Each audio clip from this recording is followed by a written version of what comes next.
Buongiorno, welcome to PayFest 25. I'm Tom, Director at JGA Recruitment. Excited to be your host for our Italy session, part of our incredible, some would say potentially crazy, 24-hour journey through the world of global payroll.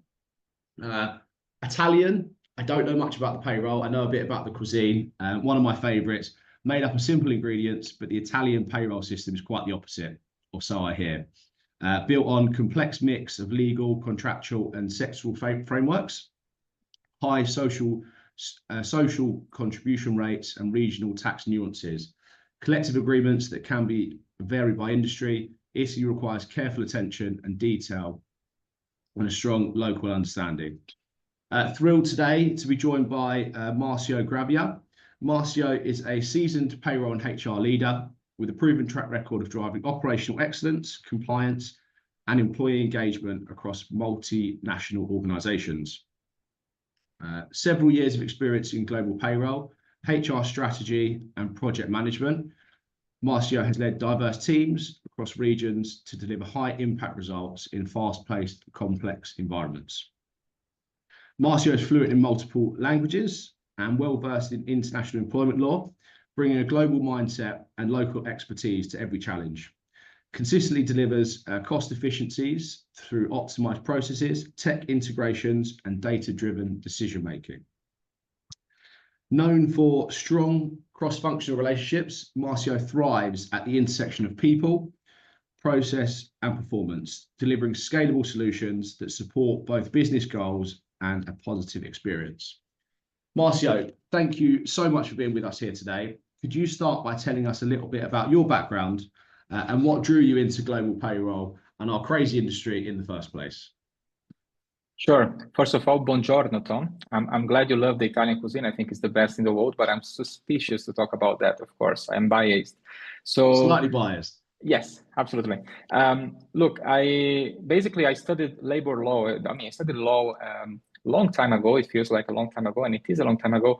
And by studying labor law, I ended up in the payroll business as I saw the opportunity when I moved to Hungary, I think 10 years ago or so.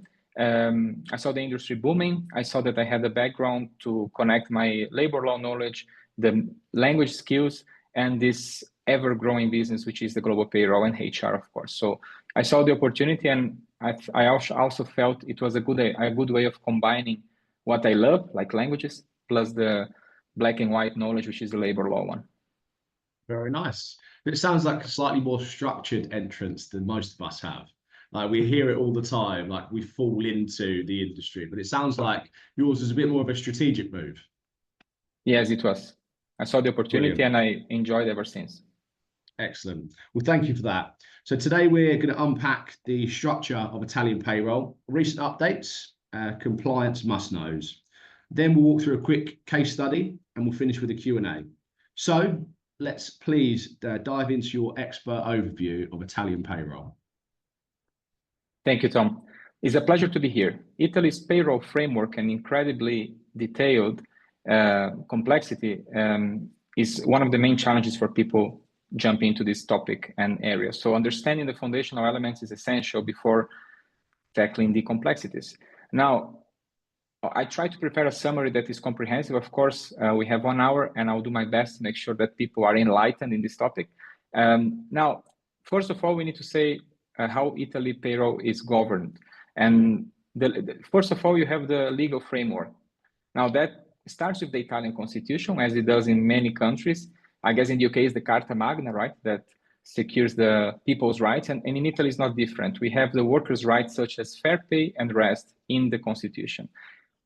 The second part would be the Italian Civil Code, which ensures and enforces and oversees rules on employment contracts.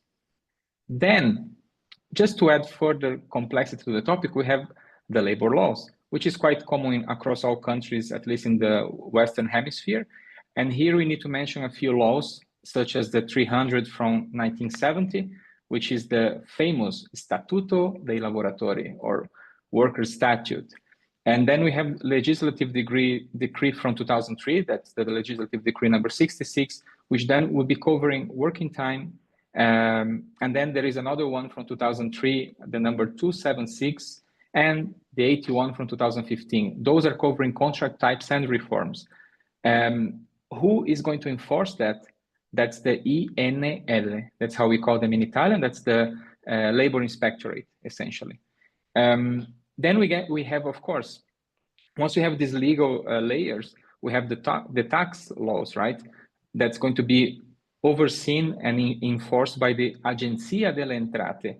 I'm saying these names in Italian so people get familiar with them, because when you're going to run Italian payroll, people are going to refer to them as such. Nobody's going to say Italian tax authority. They're going to say Agenzia delle Entrate did that, asked for that. So I'm trying to get you familiar with those.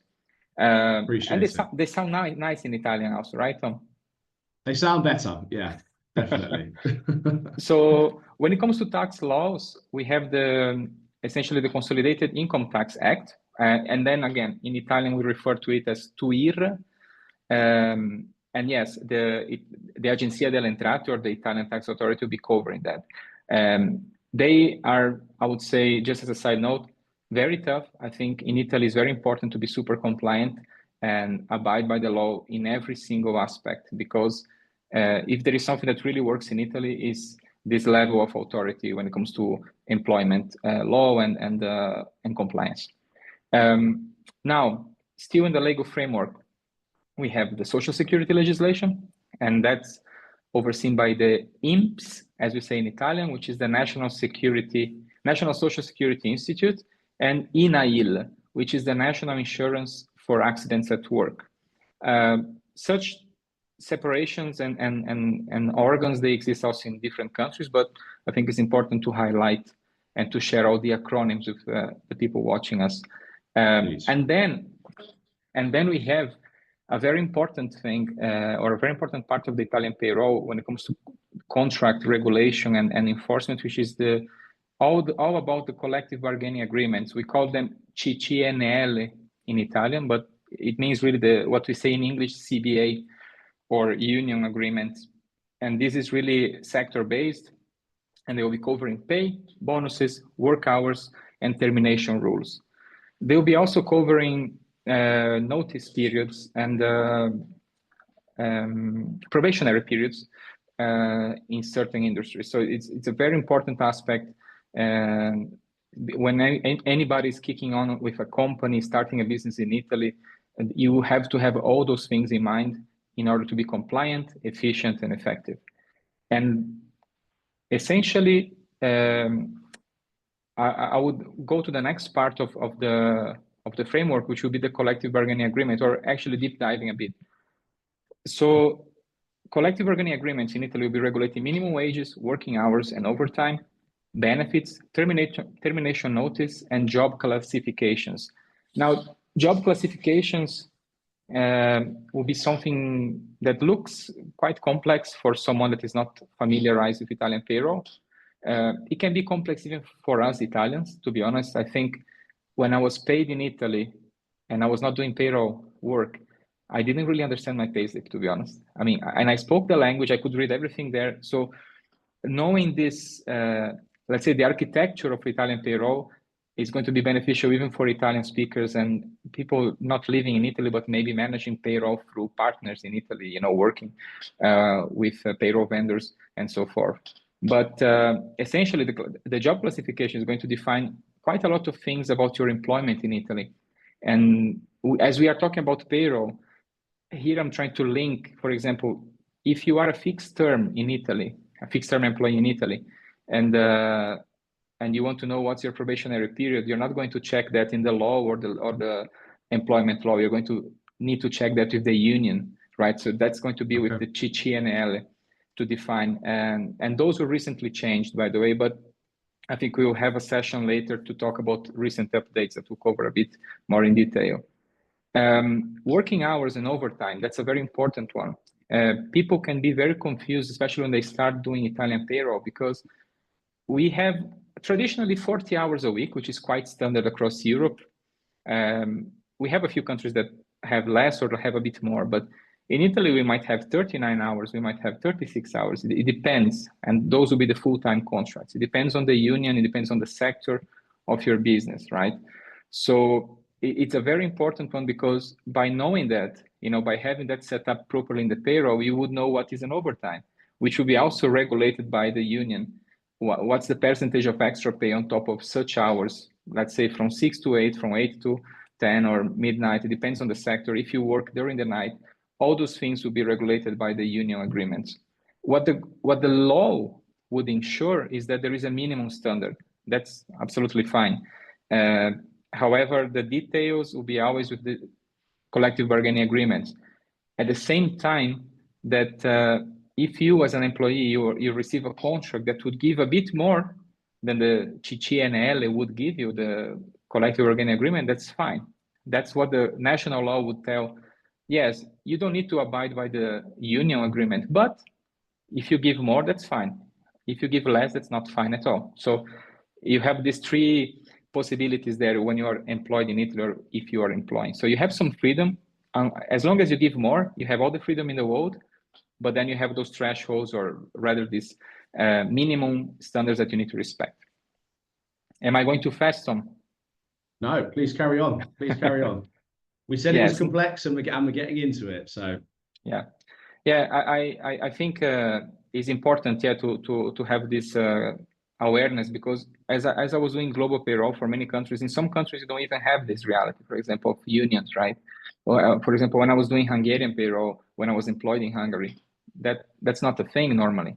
So it is easier without them, but at the same time, you can see the benefit of having them as well. It helps, kind of Absolutely. guides company to do the right thing and to protect the employees' right as well. And when you protect the employee, you protect the company. So it's a good circle of actions there. Yeah, for sure. Thank you for that insight. Absolutely.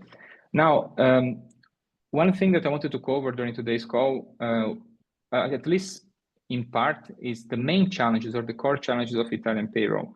Especially, I'm trying to think here as a non-Italian speaker that starts to handle Italian payroll. So the really the burning points, or hopefully they will not be burning points anymore after the call.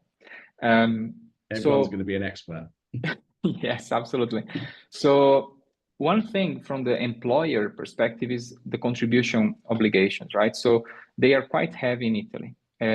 When you look at the landscape in Europe, I would say that social charges in Italy can be amongst the top ones in the continent.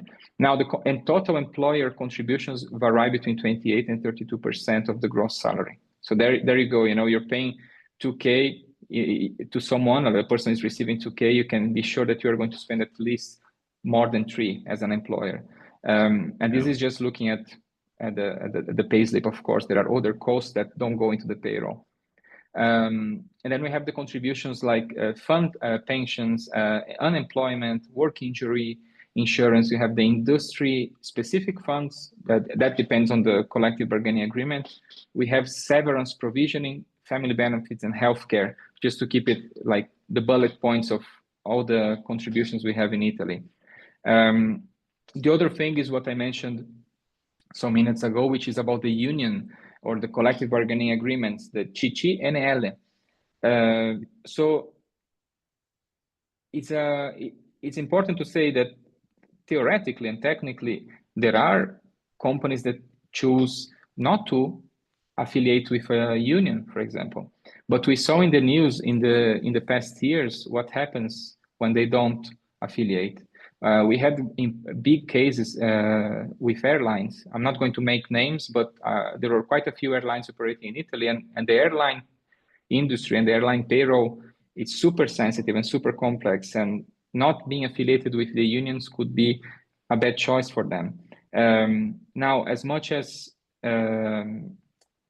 you could technically operate, you could go and have a lawyer preparing all the contract templates, and you could run the payroll, you would run into problems later down the road. So it's strongly recommended that for a company setting up in Italy and starting to operate in Italy, that they really follow the advice and they abide by these agreements, because the employees in Italy also are culturally used to it, and being part of a union is a common thing in the Italian market. So every employee is familiar with those rights and those obligations. And then, of course, when you look at this collective bargaining agreements, for example, I was recently in the retail industry, and we had some updates, right? The updates impacted salaries, impacted termination terms. They impacted also probationary periods and a few other things. So once we received the communication about those updates, we simply went to our contract templates, amended them, all the clauses that were impacted, amended pay, updated our payroll system, and we knew we were compliant with the union, right? So we didn't run into let's say, a territory where we were not compliant at all, because we simply followed their advice, their communication, we implemented the things timely, and that was on 1st of April, everything was updated. So it's easier to work like that. And also employees will feel more protected, and by consequence, the company too. Other weird thing for many people in the world is that we have 13th and potentially 14th salary in Italy. Now, sounds great for the employee, especially. I am in Spain now, but I don't get 13 or 14 salaries, so I'm missing that, to be honest. But yes, now they are a bit different. So the 13th salary you call the Christmas bonus or the Christmas salary, and that's an obligation. Now that one, essentially every company would have to pay to every direct employee. You would have exceptions like with everything, but those will not be direct employees. And the other one is what we call the summer bonus, which is the 14th salary. Now that would really depend on the collective bargaining agreement. Those are really, they are quite common, but I know and I worked with companies that didn't pay that because we were not in sectors that would give them. Now, to give you a few examples, we have, for example, retail would pay 14 salary. So people working in shops and stores, you would have people also in transportation getting the 14th salary, and that would include even drivers, right? Truck drivers and train. Do you call train pilots or drivers, by the way, in English? Drivers in the UK, yeah. Okay. So those people will be all included in that category. And the same for people working the airline, because they are transporting people, transporting goods. So and these are just a few examples. Now, another one that is very unique, I never saw that type of contribution before, is the TFR, Trattamento di Fine Rapporto, which is essentially an indemnity. And many people call that a sort of severance payment, but severance payment is another one that exists also in Italy. If someone is fired as an involuntary termination process, they will get a severance payment that can be quite heavy on the company in most cases. Now, the TFR is different because it's a contribution that is partially paid by the company and partially paid by the employee, which essentially is we call it like an unemployment fund. You know, even if you resign, you have access to that fund. So it kind of gives you some extra money during the time that you'll be maybe on sabbatical leave or you'll be searching for a new job. It's not a fortune, but it definitely helps. So I can tell you because I've been through that many, many years ago, and it was a good extra after leaving a company and staying a few months without a job. So it is calculated essentially taking the annual salary, multiplying by 13.5, and then you divide, sorry, I made a mistake. It's divided by 13.5 and then multiplied by the year of service, right? Essentially, that's the calculation. That one is applied for everybody. So you don't really have any difference there. What can be done in a customized way is that you could choose if you want that fund to be transferred to another pension fund or another fund.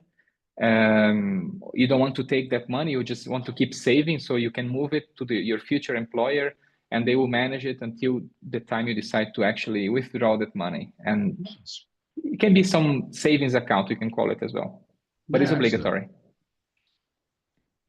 Employees so far sound really well protected. Yes. Yeah. I think what we have in common between Italy and France in this aspect in Europe, I think there is a very strong protection of employee rights.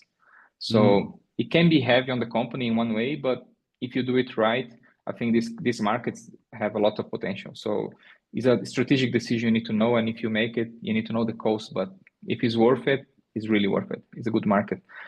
Now we have regional and municipal taxes. That's something, for example, that I didn't see in Spain, where I was last employed.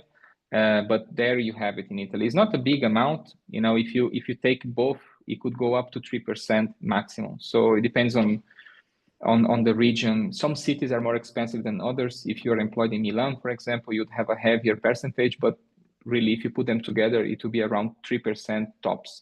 So it's not too much, but it's something to take into consideration, especially considering all the tax brackets. And, you know, the higher you go, the higher that amount's going to be, even if the percentage is the same. And the other thing is in Italy with the payslip itself. Now, Italian payslips are regulated by the government, so you would have to comply with a bunch of rules and provide a lot of information in the payslip to be compliant. What happens when you manage payrolls in Italy? I could for sure run a payroll, calculate the payroll for an Italian employee, even if I'm in Spain or in Hungary or in the UK. You could do that too, Tom. But the actual payslip will have to be generated in certain standards, and for that to happen, you would have certain systems that are certified to do it.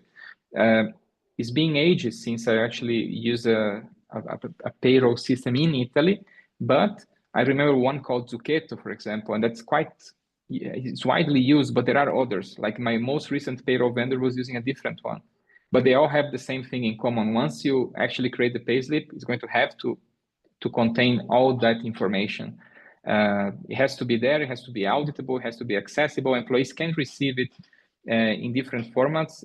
Employees can also request to have it in paper or in digital. It depends on their, if I think about, for example, our blue collars in my previous company, they would prefer to have them in paper, delivered to them in the distribution center where they were packing our goods. Now the people working in offices would prefer to get an email with a link, and that was it, right? So different solutions for different needs, I suppose. Now, let me get some water because I'm running out of steam. Please. Are we good with the time, Tom? Yeah, perfect. Okay. Perfect. Now, when it comes to the recent developments, and I'll call them the most recent employment law changes. There was a reform on the income tax. We call IRPEF in Italian. The acronym is IRPEF. Now, the tax brackets actually were 5, and now they are 4. Now, this is not a bad update. This is actually better. You know, if you think about system load and system complexity, you get one less thing to worry about. What happened to us when this change, to give you a concrete example, we had to simply request an update in the payroll processing system. Nothing too crazy, but when we had the change on the first month, we definitely did a bit of an extra check on everything to make sure that, because some people were impacted, and we had to make sure that all those employees were double, triple checked so the system was working, and we made sure that their salaries were adjusted accordingly. That's why I would say that one of the most important things in the payroll world is to have standards, to have checklists, to have procedures that you repeat over and over again, because routine makes, I would say routines makes it perfect, or practice makes it perfect, you can say, right, in English. So it's really important that those internal checklists in your company and your payroll vendor, they are thorough, and you have the 4 eye checks in place, because your eyes might get tired, your brain might get tired, so your colleague is going to double check your work. So it is a very healthy thing to do. So we had that. In my previous company, our entity in Italy had 130, 140 employees, and we needed to make sure. And on the second month, there was another check just in case, to see if the system was running smoothly, so we don't have surprises. The other change that was actually you say that it's cool to be an employee in Italy. Now, this is another one that is good news for employees. It was the parental leave enhancements. That change was really not impacting length, but it was impacting pay. So in the past, people would have 30% and then 60% on the second and third month of parental leave. And now the percentage increased to 80, right? So it's 80%. And that's very, very generous. You know, if you think about it, that you're going on parental leave and you get almost your full salary in those months. And that's a big change. benefit in kinds and productivity bonuses. Now, this is a topic I even wrote an article recently covering many countries. Benefit in kind, in general, they have, every country will have the rules, right? If it's about ticket restaurant, if it's about company products that you get a discount, if it's a Christmas gift, if you think about your company wants to give you something nice for Christmas, you definitely have to have that done via payroll. There is no other way around. And I remember getting this question some years ago, someone say, oh, we would like to give iPads to these employees. I was like, great idea, I love it. But do you know about the taxation part? You know, the employees will need to pay the tax, or we need to cover the tax for them.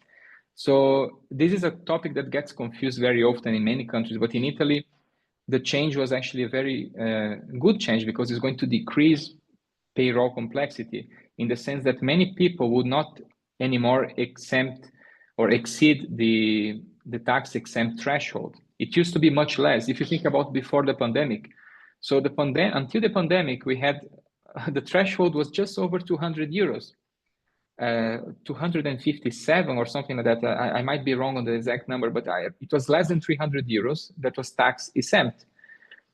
Now, during the pandemic, they raised it to 3,000 temporarily. So people, you know, companies had this incentive, so they could give more to the employees without paying taxes on it. So that was kind of a remediation for a situation that was quite unique during our lifetime. But now they updated again. So for 2025 until 2027, the amount is 1,000 euros for employees without kids or kids under their care, and 2,000 euros for employees that have children depending on them.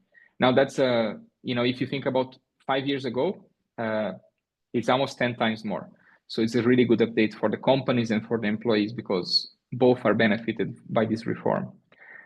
The other change that happened recently, that was last year, and it was quite a lot of work for us. I remember we were updating all these contract templates, was the fixed term contracts, the probationary period. They had to be changed.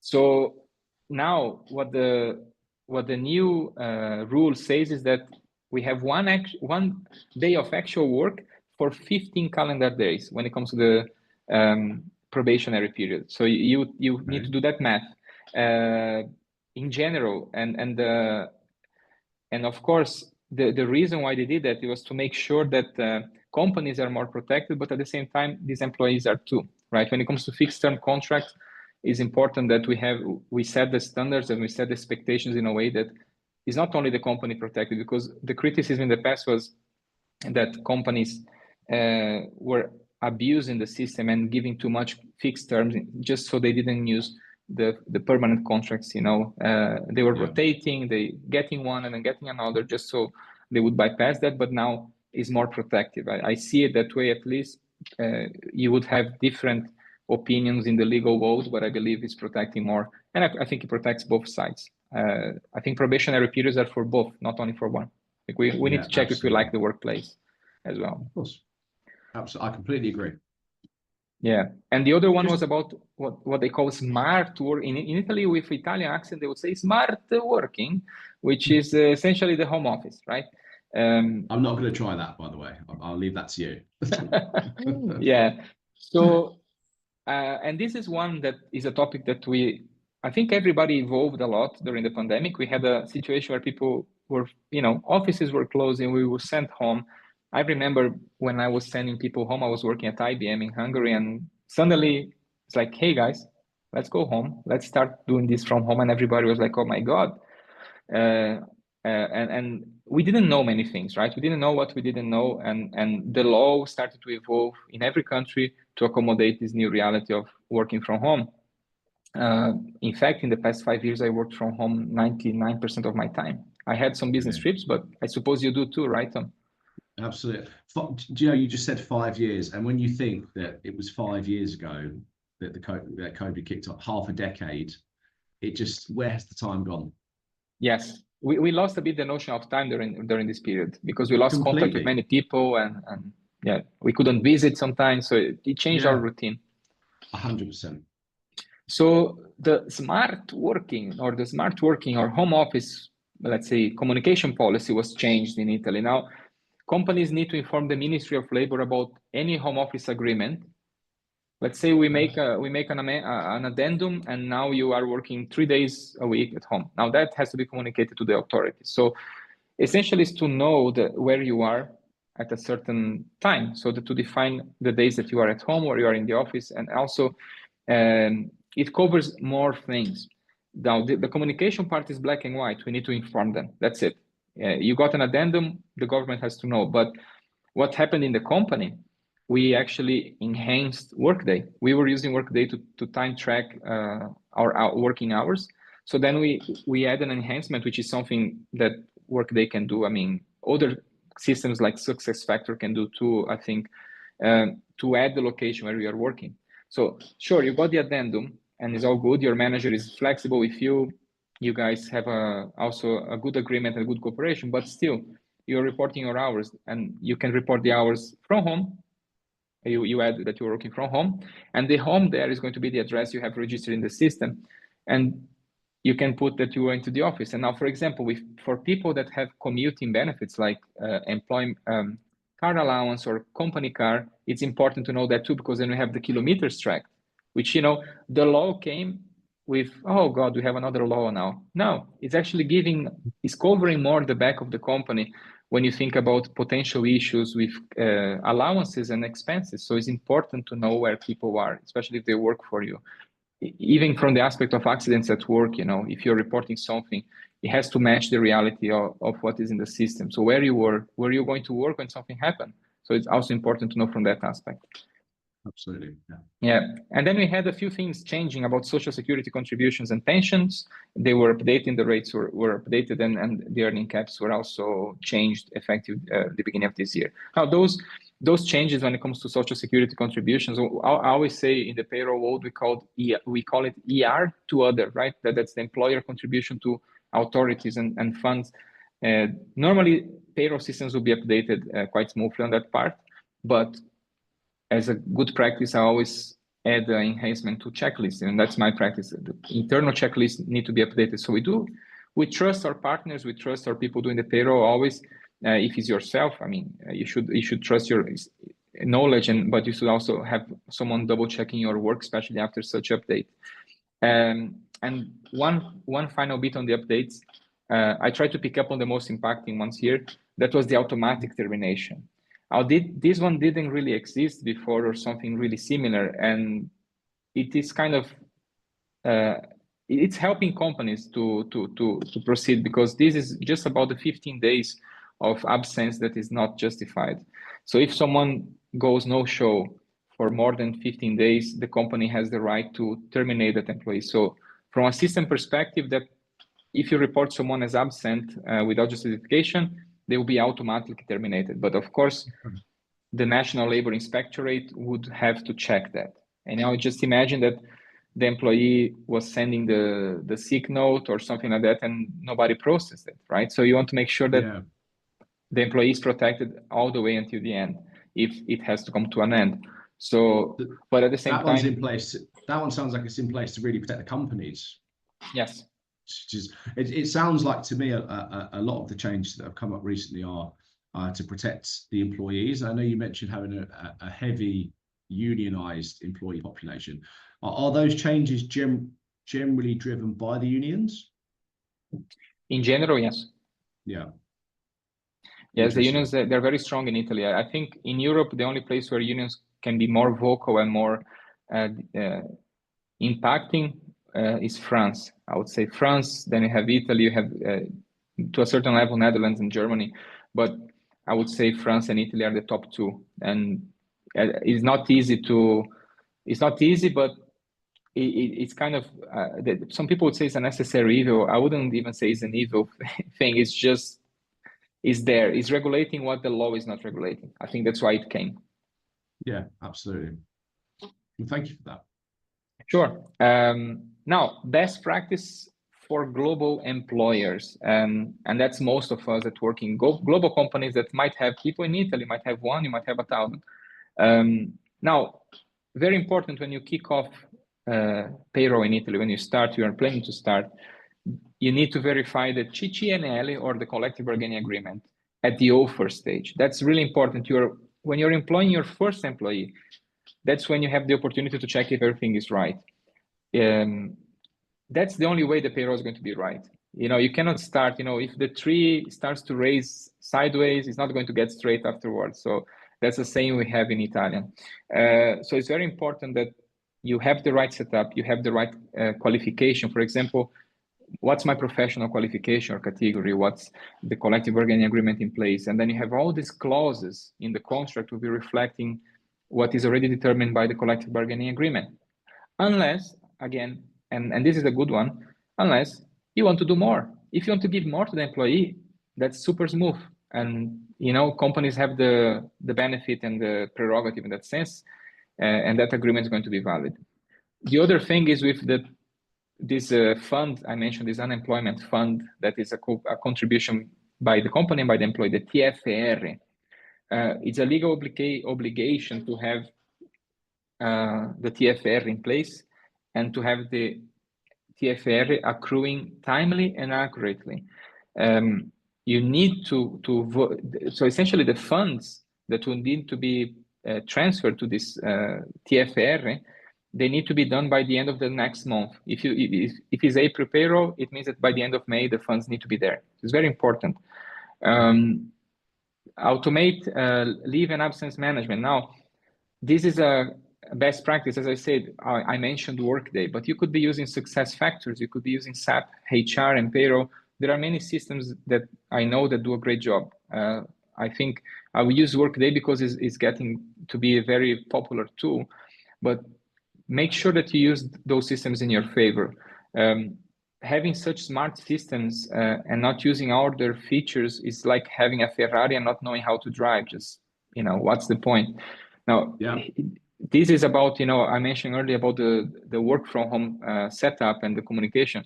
The systems can do so much for you. They can have automated reports. You could have your input and output for the payroll synchronized in a way that you prevent disaster. So yeah, work smart rather than hard with these things. Now, this is an advice. If you are not present in Italy, if you don't speak the language, if you don't know the local regulations, trust a local payroll advisor, trust a local employment law expert if you're setting up your company. I think I've been an employee in Italy. I've been working with payroll in Italy. I was also implementing payrolls in Italy and also opening branches for companies in Italy. You cannot underestimate the importance of having local experts working with you. From the moment you want to establish the company, to go to the notary, to get power of attorney in place, to have these templates, everything has to be done right so the pay slips will be right. You cannot do something wrong before and miraculously expect the pay slip to be correct. So don't underestimate that. And there are many great providers in the market. You have great companies providing solutions that can be tailor-made. You don't need to be there to employ people there, but just trust the local expertise and you'll be fine. I always think whenever trying something new, I always think it's important to have like what I call your entourage. If you've got your entourage around you, people that you can rely on for certain things, like we can rely on you for this, I always think it makes things an awful lot easier. And I think the point that you made before about having your processes in place, you spoke about that earlier. I think we see a lot of companies that something isn't going right with payroll and they'll go and buy whatever the new sexy system is and spend millions of dollars or euros or pounds on it. But without having the right processes and procedures and team and talent in place, it means nothing. Absolutely. I can relate to that. On a recent experience, I remember we had all the right systems in place, but they were not interconnected. So having, for example, you have your payroll and the HR administration in Workday, and then you have the expense report in SAP, but they are not communicating. If you have a cost center change in one place and not communicated to another, you might have a payroll journal report that's not going to be where it should. You might have the finance guy like, I'm having some extra numbers here, or I'm missing something. I'm not zero in the report, because you need to zero the report at the end in finance. So you need to set things properly, and really local expertise is it cannot be underestimated. I mean, I'm not an expert in UK payroll, but I remember in my previous company, I hired the person that was CP, you call CPID certificate, right? I think you have in HR. We have CIPD for HR CIPD, and CIPP for payroll, yeah. Yes, and I got a person that had both. And I remember that as much as we had a really good vendor, we wanted to have also expertise in-house, right? We wanted to have our internal, so person to validate the payroll work really. And it was such a change. I mean, a few months in and she had to do the year end in UK, right? You know how it works with the UK calendar. So we had, I think the person joined in February, and 2 months later she was cracking on and doing a great job. And it's like, as much as we were experienced, we didn't really go so deep into the theory, and she did a great job. So excellent. Yeah. Now the other thing is compliance. Maintain compliance calendars or keep your reminders organized. As I said, checklists cannot be underestimated. Experts cannot be underestimated, and calendars cannot be underestimated. If you can have them all in one place, that's brilliant.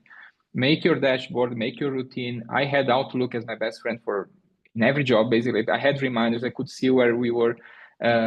Make sure that every contribution, every salary, every fund, pension fund, everything is paid on time and correctly. You cannot fail there. You think about this unemployment fund or the TFR. They have dates, and if you don't comply with them, you have penalties. And it's never good for a company to fail with deadlines, because you start to get under scrutiny from auditors. So just work right. Absolutely. And we cannot remember everything. That's why we need to use things to remind us of our job. So we might be as powerful as we want and knowledgeable as we want, but we forget things too. So 100%. And I think it all comes back to those processes and those procedures. Yeah, that's the structure. And when you said that you hired your CIPP and CIPD qualified person, I would assume that you would have got that person to write out exactly what they did, exactly why it was right. And then if that person ever did move on, you can slot the next person in and they do things your way that is correct for that company. I think that you can never underestimate the importance of that as well. Absolutely. So incredibly complex then is what we found out there, Marcio. Certainly some complexities to consider when you're taking on an Italian payroll. We're going to have a look at a case study now. For our case study today, we're looking at Veloci Digital, which is a tech company.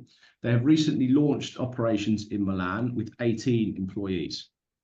I'm going to share this on the screen now so we can just bear with me. Veloci Digital, as I say, this is the company that we're looking at today. Marcio, would you be able to walk us through how the team navigated Italy's payroll complexities around TFR, INPS, and collective labour agreements? I really wanted to try and do the long names, but I thought I better do the acronyms there. No problem. So essentially here, I really like this example because these things can happen. Yeah, the first one, TFR, right? The indemnity fund or unemployment fund, let's call it. That one was not set up properly. And now what can it mean, not set up properly? It could be either the percentage was not set the correct way. So you would have the calculation done wrongly from the start. The other could be that the funding date was wrong due to a wrong setup too. You could have that. Now, many things can be done wrong when it comes to TFR. In general, local companies would know how to do it right, but that's what I said. If you are organized and structured, you would have your checklist, and you know that TFR is one important part as a company. And here, the situation was essentially fixed by updating the software, the payroll execution software, to have the correct calculation in place. So the accruing amount was set and fixed. If you would run into this problem and something was done wrong, there are various scenarios. It depends if the person is still an employee, if the person left. In many cases, you wouldn't have a penalty to pay if the person is an employee and you're just funding and there was a mistake and you retroactively correct, it's okay. But if the person was a terminated employee, that would be different. Because let's imagine that you have your termination process and someone just decided to leave the company, but you forgot that the TFR had to be accrued early at that time because the person is leaving. The person is not leaving at the end of May, the person is leaving on the 15th. And normally you wouldn't be funding that TFR until then. So you need to make sure that your termination checklist is also covering TFR. If someone is leaving, you need to anticipate those payments so the person leaves with all what is due to them on the date they are leaving, right? It's very important.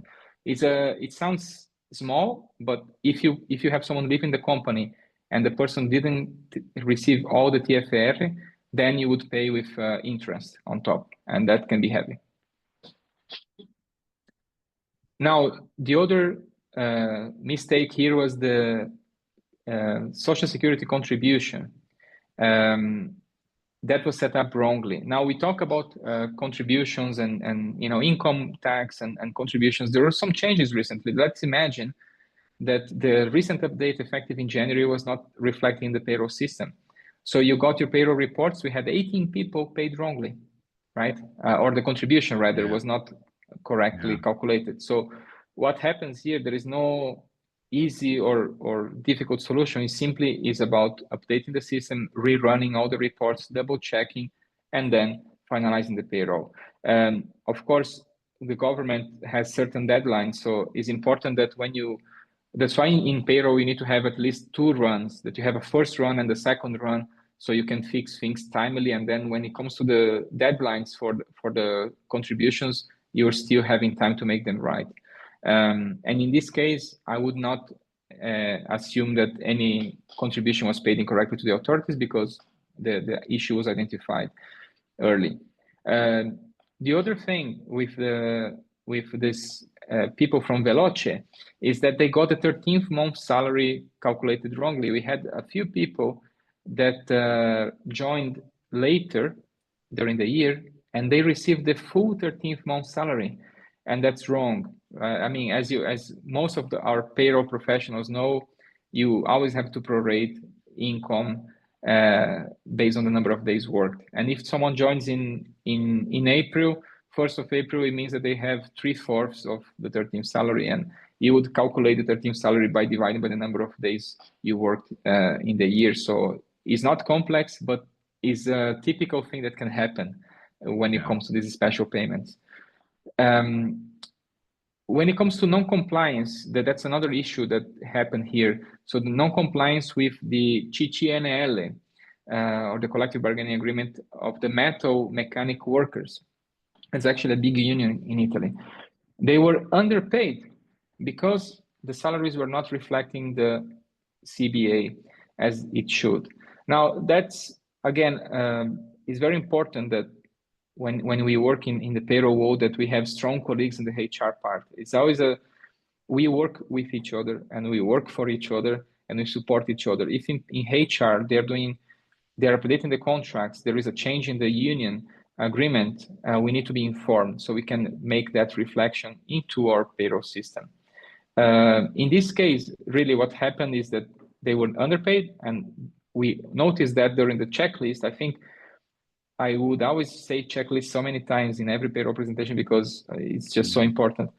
The salary tables were benchmarked and updated. So basically it was fixed because when you were validating the salaries, we realized, okay, but there was a change. We know these people receive new contract, but then somehow we realized the system was not reflecting that. So it's quite an easy fix as long as we do it timely, as long as our payroll calendar is also covering potential missteps.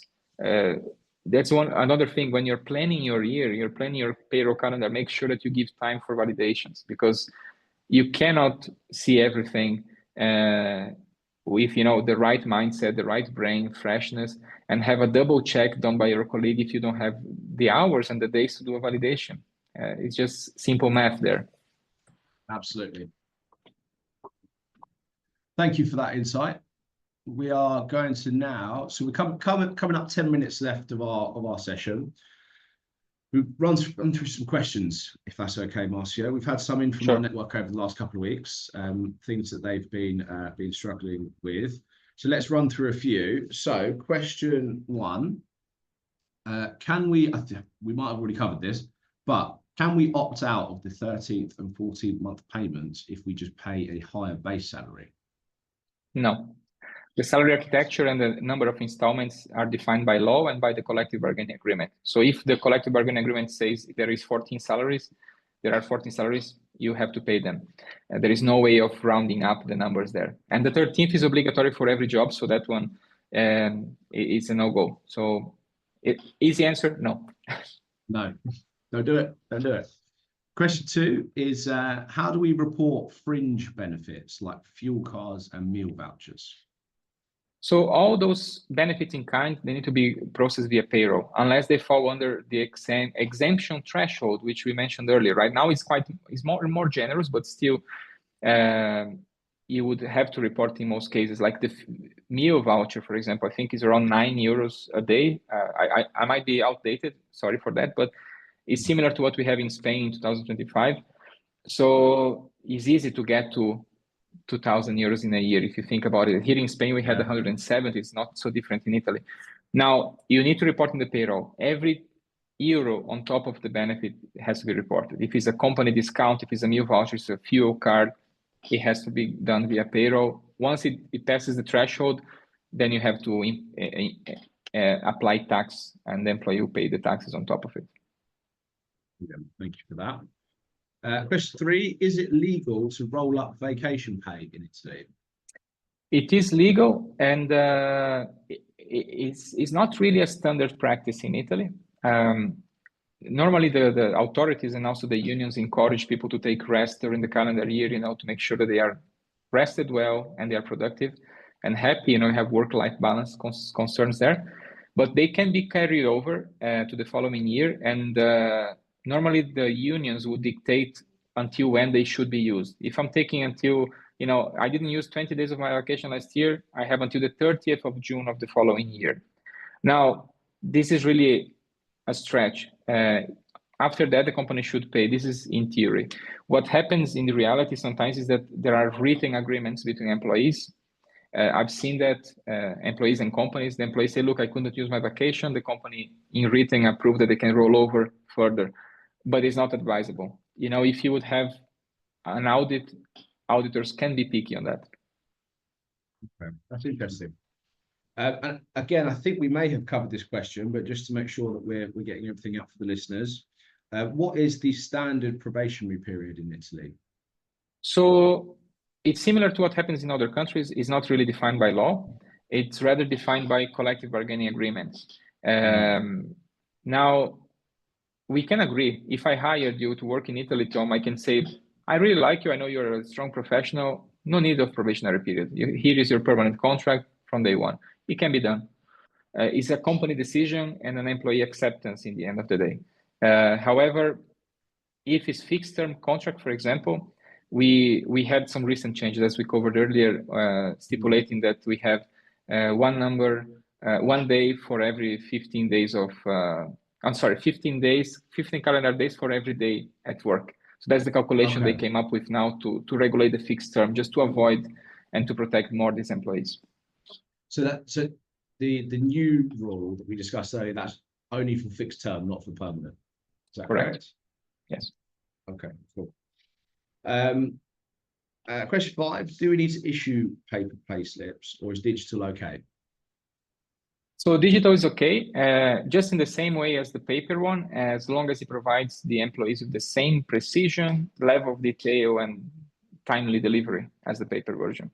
Of course, an employee can choose to receive in paper if they don't have, for example, I give the example of blue collars because our blue collars didn't have access to Workday or to, they didn't use a notebook to work. So they prefer to receive the envelope with the payslip. But as long as the privacy, accessibility, accuracy, and timely delivery are in place, it can be digital. Excellent. Okay. Well, thank you so much for your time and answering all of those questions, solving problems for our listeners across Italian payroll. from social charges to severance accruals, collective bargaining agreements, a Ciccinelle, what's that? Ciccinelle is there or thereabouts. We'll see if we can delete that bit, Marcio. Definitely a country where expertise pays off. No wonder so many payroll people that we speak to say that Italy is complex and a lot of people struggle with it as well. Hopefully and luckily our session will have provided our watchers with the foundations they need to start understanding Italian payroll. As my colleagues have said before, don't worry if you don't want to stay up, have 15 coffees and watch all 24 of these sessions at once. All sessions, including this one, will be available on demand after our event. Please feel free to share these with your colleagues, connections who are managing payroll in Italy or who are trying to expand into Italy, as the company in our case study earlier. To everyone joining us, thank you for being part of Global Payroll Fest 25 and the Italian session. Whether you're already operating in Italy or planning expansion, we hope this session gave you clarity and practical strategies. Coming up next, we're heading to Spain with our friends from High-Techers, where we'll unpack more regional rules and international compliance tips. Marcio, again, thank you so much. Have you got any sort of closing thoughts or statements before we wrap up?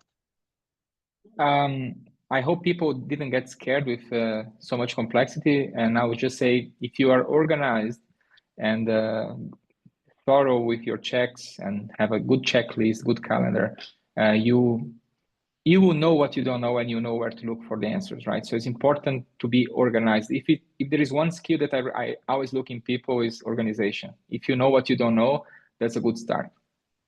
I think that's fantastic advice across payroll, not just Italian, right? That helps a lot with Italian payroll because of the complexity, but we're talking checklist, calendar, processes, procedures, understanding, structure.